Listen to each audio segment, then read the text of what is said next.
Hi hello నమస్తే welcome back to Meena's food fair. Dosa series చేస్తున్నాను కదండి, అందులో సెకండ్ రెసిపీ ఇది. మెంతులండి, మెంతులు దోశ చూపిస్తున్నాను. బాగుంటుంది, హెల్త్కి చాలా మంచిది, ట్రై చేయండి. ఇది మనం ఏ స్పూన్తో తీసుకుంటామో అదే దాంతోనే మనం బియ్యం కూడా తీసుకోవాలి. సో నేను ఇలా ఒకటి మెంతులు వేస్తున్నాను. ఇలా సపరేట్గానే నానబెట్టేసుకోండి. ఒకటి మెంతులైతే 16 బియ్యం వేసుకోవాలండి. ఒకటి మెంతులు 16 బియ్యం. ఇవి విడివిడిగా మీరు నానబెట్టుకోవాలి. చాలాసేపు నానబెట్టుకోవాలండి. మెంతులు కదా, అందుకని మనం మార్నింగ్ 10 o'clockకి అలా నానబెట్టేసామంటే ఈవినింగ్ 7కి అలాగా రుబ్బేసుకోవాలి.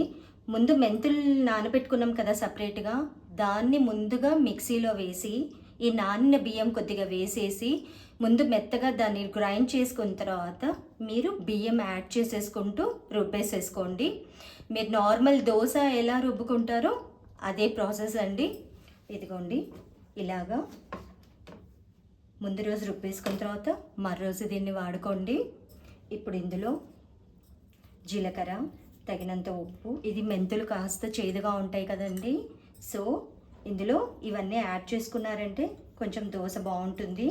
పచ్చిమిర్చి ఇట్లా చాలా చిన్న ముక్కలు చేసేసుకోండి. కొంచెం కొత్తిమీర. మీరు నార్మల్ చట్నీతో తినేలాగుంటే ఇందులో కొద్దిగా మిర్చి వేసుకోండి. లేదు మీరు ఇంకేదన్నా తినాలి అట్లా అనుకుంటే కొంచెం మరింతగా వేసేసుకోండి. ఇంకింతేనండి. ఇది ఇప్పుడు మనం దోశ కన్సిస్టెన్సీ ఎలా ఉంటుందో అలా కలిపేసేసుకొని దోశ వేసేసుకోవటమే. ఎలా వేసుకోవాలో చూపిస్తాను. ఇలా దోశ పెనం పెట్టేసేసుకొని వేడయ్యాక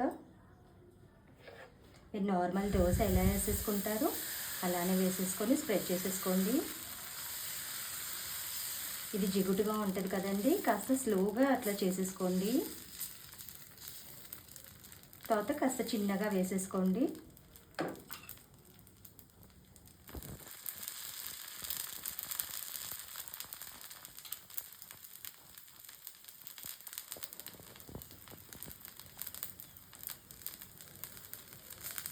మీరు ఇందులోకి చట్నీ తినాలనుకుంటే చట్నీ కాస్త కారంగా చేసేసుకోండి.